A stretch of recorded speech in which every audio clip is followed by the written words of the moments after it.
Mm, Good evening. I'm going to read 1Esdras. Um, I was going to try to read it straight through, but I'm extremely tired. The night kind of got late on me. So whatever I don't finish reading on this sitting, I'll finish tomorrow. There's only 9 chapters, but there a lot of them are pretty decent, lengthy chapters. So anyways, this will probably be in 2 parts. I'm going to just start reading, and as soon as my eyes start getting really heavy on me and not cooperating, I'm just going to stop it there, and then I'll finish tomorrow. First Esdras, chapter 1. And Josias held the feast of the Passover in Jerusalem unto his Lord, and offered the Passover the 14th day of the first month, having set the priests according to their daily courses, being arrayed in long garments in the temple of the Lord. And he spake unto the Levites and the holy ministers of Israel, that they should hallow themselves unto the Lord, to set the holy ark of the Lord in the house that King Solomon the son of David had built.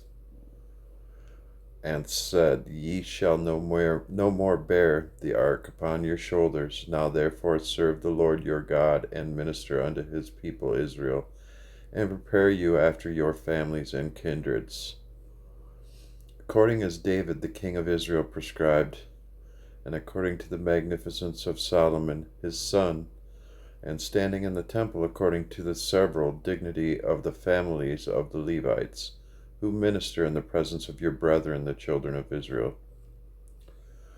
Offer the Passover in order, and make ready the sacrifices for your brethren, and keep the Passover according to the commandment of the Lord, which was given unto Moses. And unto the people that was found there Josias gave 30,000 lambs and kids, and 3,000 calves. These things were given of the king's allowance, according as he had promised, to the people, to the priests, and to the Levites. And Helkias, Zacharias, and Silas, the governors of the temple, gave to the priests for the Passover 2,600 sheep and 300 calves. And Jechonias and Samias and Nathaniel his brother, and Asabias and Okiel and Joram, captains over thousands, gave to the Levites for the Passover 5,000 sheep and 700 calves. That's a lot. And when these things were done, the priests and Levites, having the unleavened bread, stood in very comely order, according to the kindreds, and according to the several dignities of the fathers, before the people, to offer to the Lord, as it is written in the book of Moses. And thus did they in the morning. And they roasted the Passover with fire, as appertaineth. As for the sacrifices, they sod them in brass pots and pans with a good savour, and set them before all the people. And afterward they prepared for themselves, and for the priests, their brethren. Sorry. I should have just left it. The sons of Aaron. For the priests offered the fat until night, and the Levites prepared for themselves, and the priests their brethren, the sons of Aaron. The holy singers also, the sons of Asaph, were in their order according to the appointment of David, to wit, Asaph, Zacharias, and Jeduthun, who was of the king's retinue. Moreover, the porters were at every gate. It was not lawful for any to go from his ordinary service, for their brethren the Levites prepared for them. Thus were the things that belonged to the sacrifices of the Lord accomplished in that day, that they might hold the Passover, and offer sacrifices upon the altar of the Lord, according to the commandment of King Josias. So the children of Israel which were present held the Passover at that time, and the feasts of sweet bread 7 days. And such a Passover was not kept in Israel since the time of the prophet Samuel. Yea, all the kings of Israel held not such a Passover as Josias, and the priests, and the Levites, and the Jews held with all Israel that were found dwelling at Jerusalem. Hey, buddy.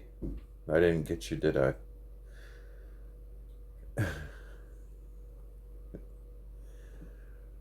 In the 18th year of the reign of Josias was the Passover kept, and the works of Josias were upright before his Lord with an heart full of godliness. As for the things that came to pass in his time, they were written in former times concerning those that sinned, and did wickedly against the Lord above all people and all kingdoms, and how they grieved him exceedingly, so that the words of the Lord rose up against Israel. Now after all these acts of Josias it came to pass that Pharaoh the king of Egypt came to raise war at Carchemish upon Euphrates, and Josias went out against him. But the king of Egypt sent to him, saying, What have I to do with thee, O king of Judea? I am not sent out from the Lord God against thee, for my war is upon Euphrates. And now the Lord is with me, yea, the Lord is with me, hasting me forward. Depart from me, and be not against the Lord. Howbeit Josias did not turn back his chariot from him, but undertook to fight with him, not regarding the words of the prophet Jeremy, spoken by the mouth of the Lord, but joined battle with him in the plain of Megiddo. And the princes came against King Josias. Then said the king unto his servants, Carry me away out of the battle, for I am very weak. And immediately his servants took him away out of the battle. Then gat he up upon his second chariot, and being brought back to Jerusalem, died, and was buried in his father's sepulchre. And all Jewry they mourned for Josias, yea, Jeremy the prophet lamented for Josias, and the chief men with the women made lamentation for him unto this day. And this was given out for an ordinance to be done continually in all the nation of Israel. These things are written in the book of the stories of the kings of Judah, and every one of the acts that Josias did, and his glory, and his understanding in the law of the Lord, and the things that he had done before, and the things now recited, are reported in the book of the kings of Israel and Judea. And the people took Jochas, the son of Josias, and made him king instead of Josias his father, when he was 23 years old. And he reigned in Judea and in Jerusalem 3 months. And then the king of Egypt deposed him from reigning in Jerusalem, and he set up a tax upon the land of 100 talents of silver and 1 talent of gold. The king of Egypt also made King Joachim, his brother, king of Judea and Jerusalem. And he bound Joachim and the nobles, but Xerxes, his brother, he apprehended and brought him out of Egypt. 25 years old was Joachim when he was made king in the land of Judea and Jerusalem, and he did evil before the Lord. Wherefore against him Nebuchadnezzar, the king of Babylon, came up and bound him with a chain of brass and carried him into Babylon. Nebuchadnezzar also took of the holy vessels of the Lord and carried them away and set them in his own temple at Babylon. But these things that are recorded of him and of his uncleanness and impiety are written in the chronicles of the kings. And Joachim his son reigned in his stead. He was made king being 18 years old, and reigned but 3 months and 10 days in Jerusalem, and did evil before the Lord. So after a year Nebuchadnezzar sent and caused him to be brought into Babylon with the holy vessels of the Lord, and made Zedekiah king of Judea and Jerusalem when he was 21 years old, and he reigned 11 years.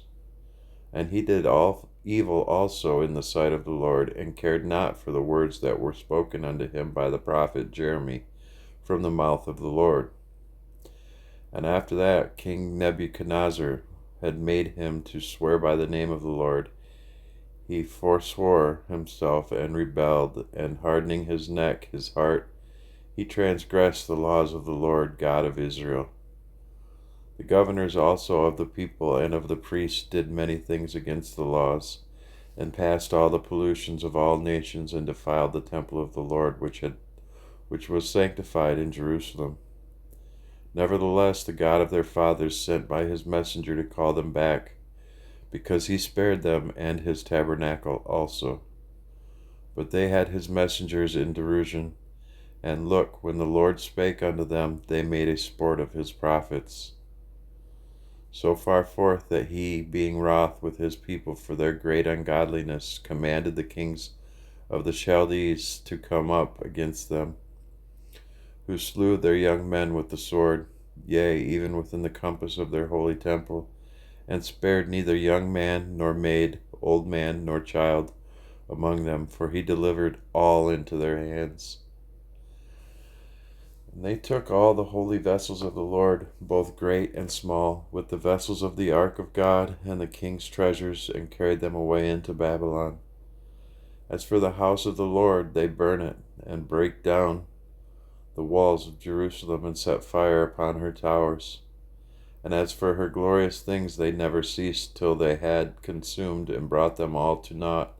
And the people there were slain with the sword he carried into Babylon, because servants to him and his children, till the Persians reigned, to fulfill the word of the Lord spoken by the mouth of Jeremy, until the land had enjoyed her Sabbaths. The whole time of her desolation shall she rest, until the full term of 70 years.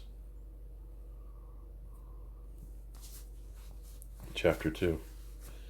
In the first year of Cyrus, king of the Persians, that the word of the Lord might be accomplished, that he had promised by the mouth of Jeremy, the Lord raised up the spirit of Cyrus, the king of the Persians, and he made proclamation through all his kingdom, and also by writing, saying, Thus saith Cyrus, king of the Persians, the Lord of Israel, the Most High Lord hath made me king of the whole world. That's one thing that about this American English translations. It has taken out the true name of the Messiah and of the Creator. I want to say it was over 6,000 times, and replaced it with generic terms like Lord, like God, instead of the true names. That's just one thing. I'm not saying that you should never say Lord or God, or shame on you for that. That's not what I'm saying. It's pretty amazing to me that they were that hell-bent, that content to hide the true names from us. And most people are none the wiser. They don't know. They know Jesus, they know God, they know Lord. But anyways, saying thus saith Cyrus, king of the Persians, the Lord of Israel, the Most High Lord, hath made me king of the whole world, and commanded me to build him an house in Jerusalem in Jewry. If therefore there be any of you that are of his people, let the Lord, even his Lord, be with him, and let him go up to Jerusalem that is in Judea, and build the house of the Lord of Israel, for he is the Lord that dwelleth in Jerusalem. Whosoever then dwell in the places about, let them help him, those I say that are his neighbors, with gold and with silver, with gifts, with horses, and with cattle, and other things, which have been set forth by vow, for the temple of the Lord at Jerusalem.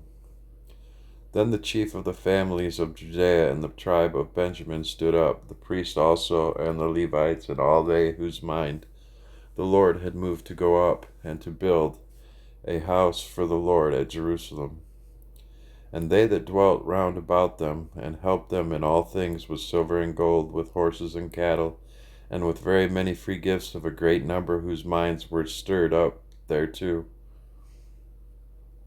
King Cyrus also brought forth the holy vessels which Nebuchadnezzar had carried away from Jerusalem and had set up in his temple of idols. Now when Cyrus, king of the Persians, had brought them forth, he delivered them to Mithridates, his treasurer, and by him they were delivered to Zanzibar, the governor of Judea.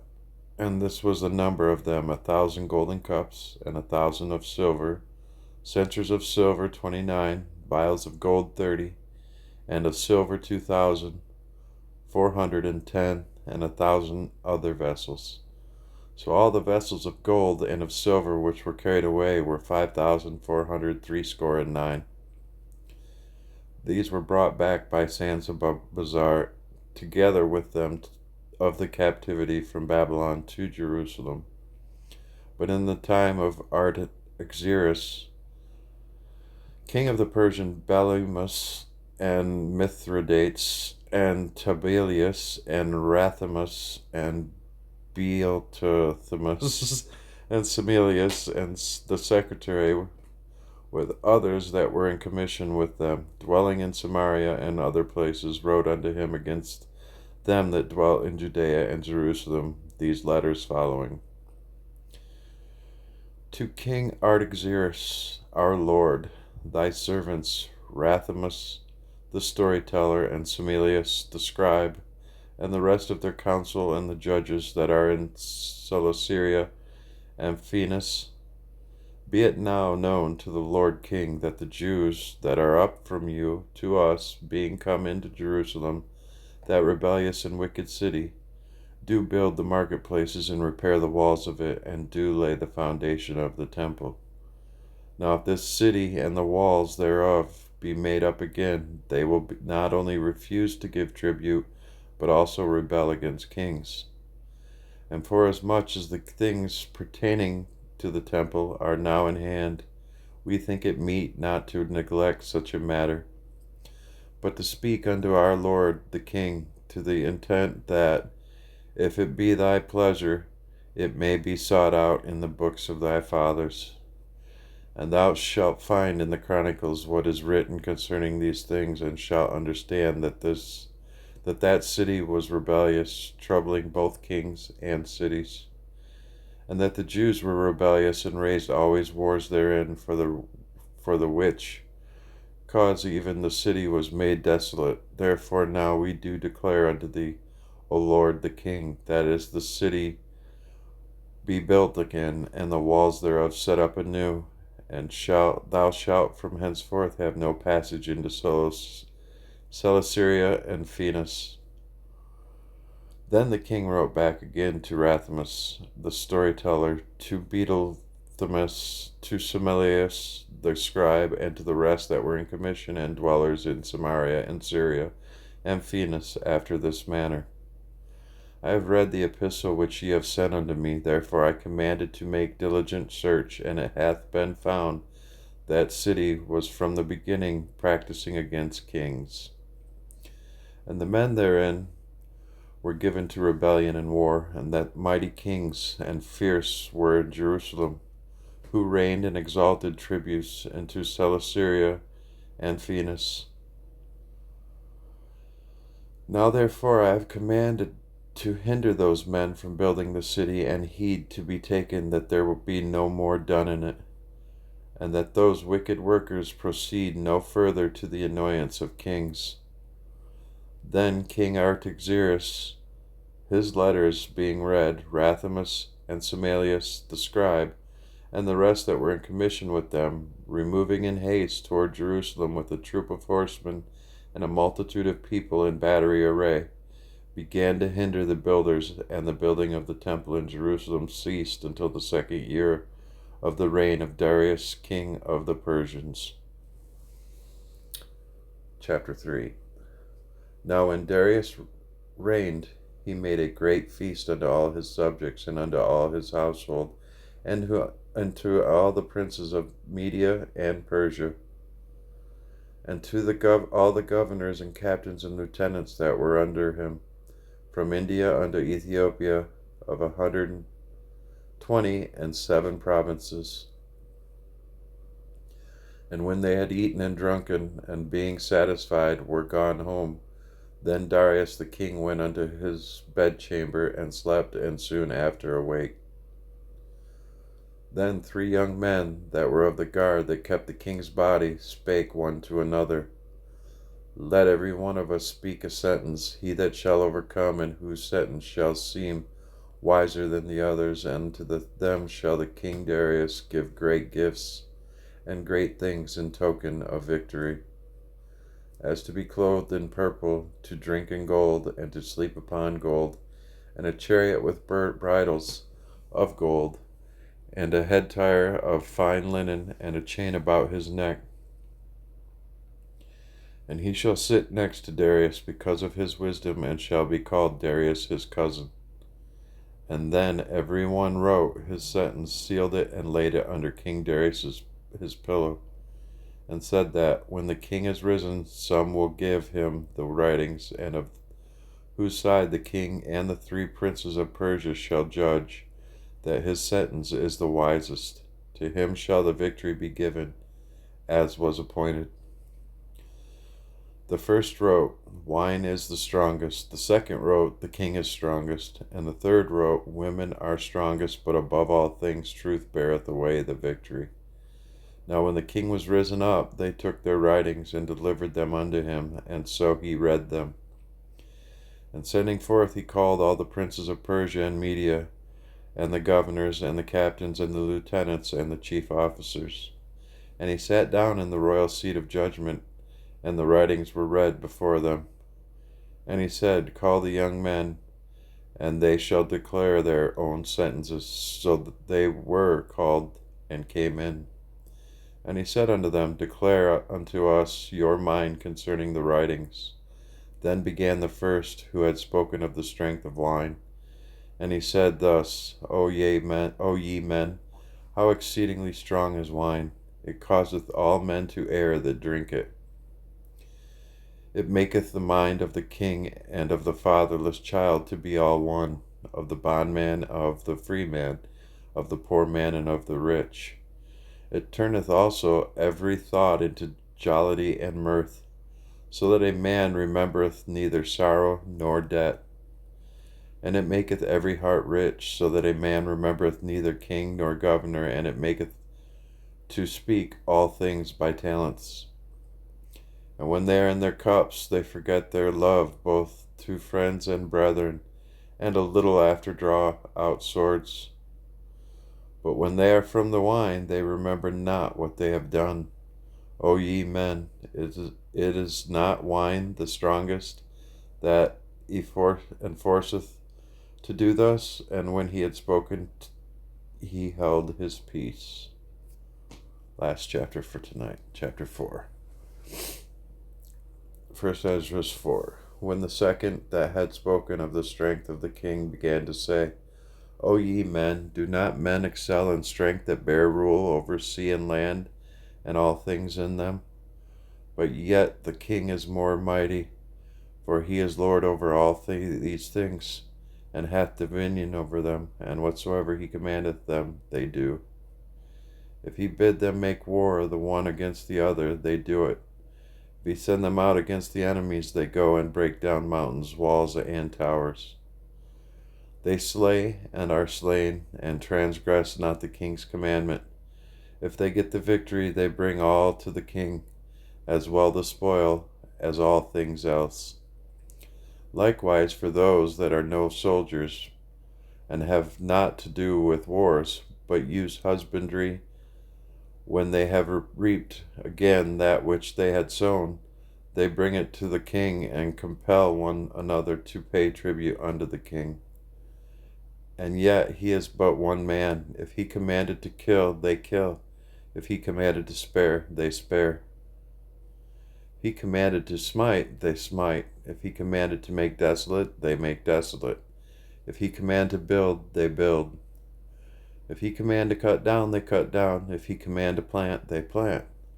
So all his people and all his armies obey him. Furthermore, he lieth down, he eateth and drinketh, and taketh his rest. And these keep watch round about him. Neither may any one depart and do his own business, neither disobey they him in anything. O ye men, how should not the king be mightiest when in such sort he is obeyed? And he held his tongue. Then the third, who had spoken of women and of the truth, this was Zorobabel, began to speak.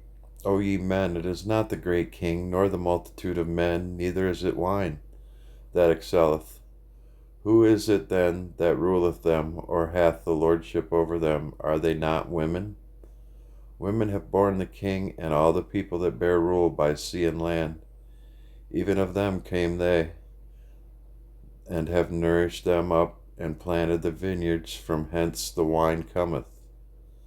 These also make garments for men, these bring glory unto men, and without women cannot men be. Yea, and if men have gathered together gold and silver, or any other goodly thing, do they not love a woman which is comely in favor and beauty? And letting all those things go, do they not gape, and even with open mouth fix their eyes fast on her? And have not all men more desire unto her than unto silver or gold, or any goodly thing whatsoever? A man leaveth his own father, and brought him up in his own country, and cleaveth unto his wife. He sticketh not to spend his life with his wife, and remembereth neither father nor mother nor country. By this also ye must know that women have dominion over you. Do ye not labor and toil, and give and bring all to the woman? Yea, a man taketh his sword, and goeth his way to rob and to steal, to sail upon the sea and upon rivers, and looketh upon a lion, and goeth into the darkness, and when he hath stolen, spoiled, and robbed, he bringeth it to his love. Wherefore a man loveth his wife better than father or mother. Yea, many there be that have run out of their wits for women, and become servants for their sakes. Many also have perished, have erred, and sinned for women. And now do ye not believe me? Is not the king great in his power?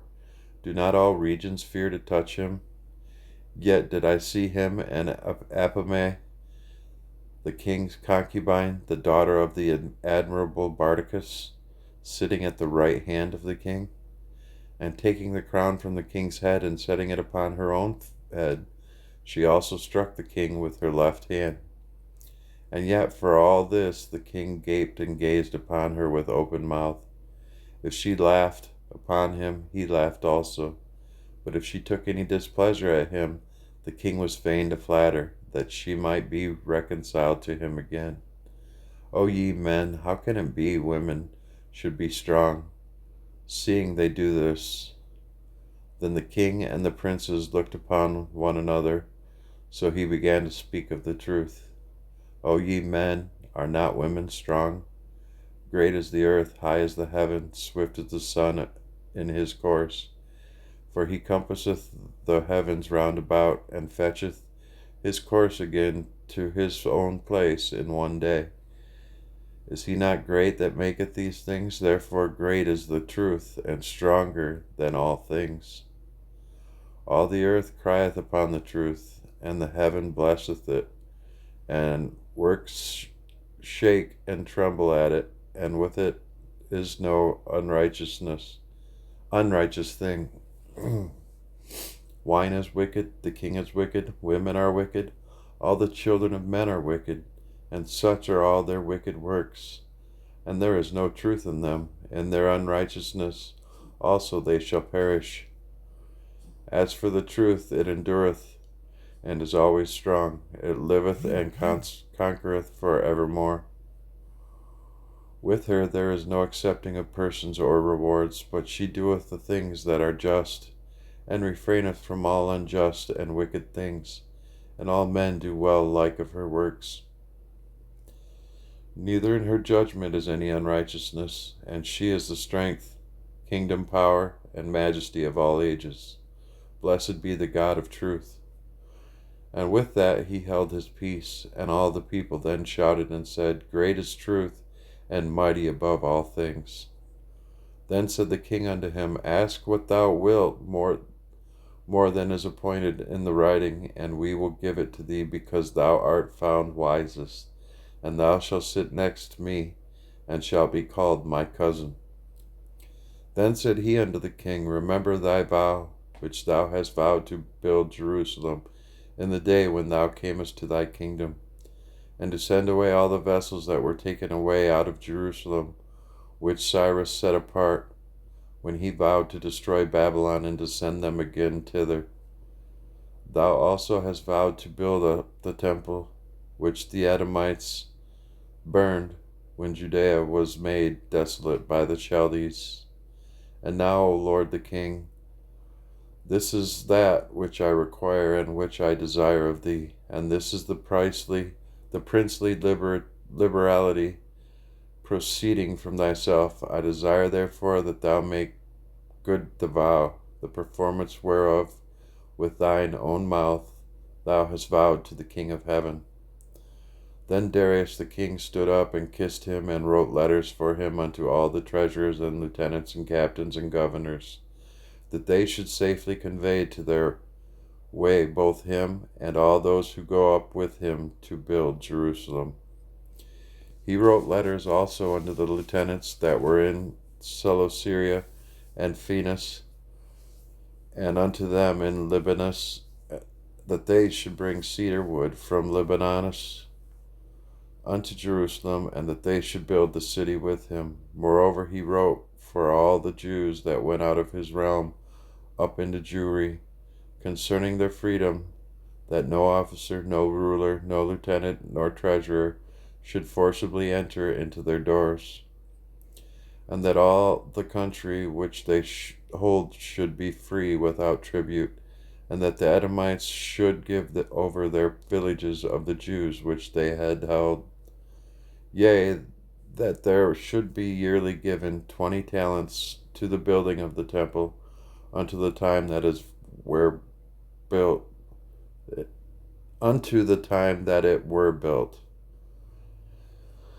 and other 10 talents yearly to maintain the burnt offerings upon the altar every day, as they had a commandment to offer 17, and that all they that went from Babylon to build the city should have free liberty, as well they as their posterity, and all the priests that went away. He wrote also concerning the charges and the priests' vestments wherein they minister, and likewise for the charges of the Levites, to be given them until the day that the house were finished, and Jerusalem builded up. And he commanded to give to all that kept the city pensions and wages.